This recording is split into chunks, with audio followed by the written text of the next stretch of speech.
how many of you have had a friend or maybe a father-in-law who's told you that you should never, ever smash your burgers? Well, today I'm going to show you how you can break that rule and make one of the tastiest burgers you have ever had in your life. This is Kenji Lopez-Alt for Serious Eats in the Food Lab, and today we're making my ultra smashed burgers. All it takes is a bit of ground beef and some specialized equipment. Here's how we do it.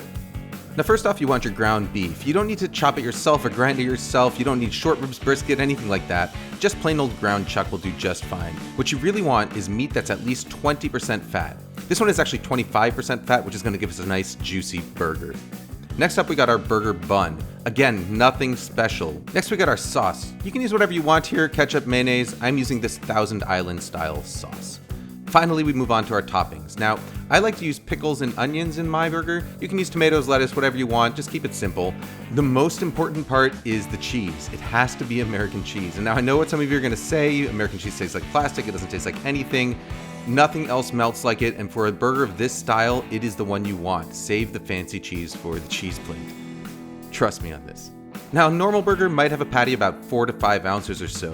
In our burger, we're making two 2-ounce patties. Those are tiny patties. The idea here is that we are maximizing the amount of browned, crispy crust on this burger by using 2 patties instead of 1. I like to use a scale and then form the patties into small balls like this. Set them aside and then turn your attention back to those buns and toppings for now. Now when it comes time to actually cook, these burgers are going to take about 45 seconds to a minute, so you're not going to have time to set up the buns for them while they're cooking. Instead, set them up beforehand. Toast your buns in butter, spread some of the sauce on the bottom, and then top them with your toppings. I like to put the toppings on the bottom bun, so I guess technically they're bottomings. I find that it gives it much better flavor and texture when you do it that way. You ready for the next step? Now is where some of that special equipment comes into play, and it's not that hard to get. Now, a normal burger, this is the tool you'd use to cook and flip it, a spatula. But we're not going to be using that today. Instead, what we're going to be using is this, a trowel and a wallpaper scraper. You can find both of these at your local home goods store. They're very cheap and they are great tools in the kitchen. Now it's finally time for the cooking. You want to use a griddle or a skillet and get it really smoking hot. Anything but non-stick will work. The idea is that you actually want those burgers to stick. Place the patties on top and then smash them down as hard as you can with that trowel, twisting it a little bit to help it release. You want these burgers to be spread out flat and thin.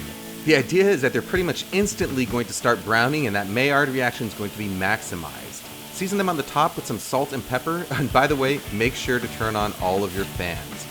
About 45 seconds later, those burgers are going to be browned and ready to flip. This is where you use that wallpaper scraper.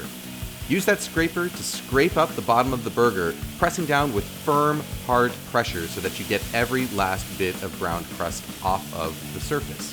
You really want to save that crust because that's where the flavor is. Now, you might notice that the burgers are almost already all the way cooked, and that's fine. We want them to cook all on one side to maximize that browning.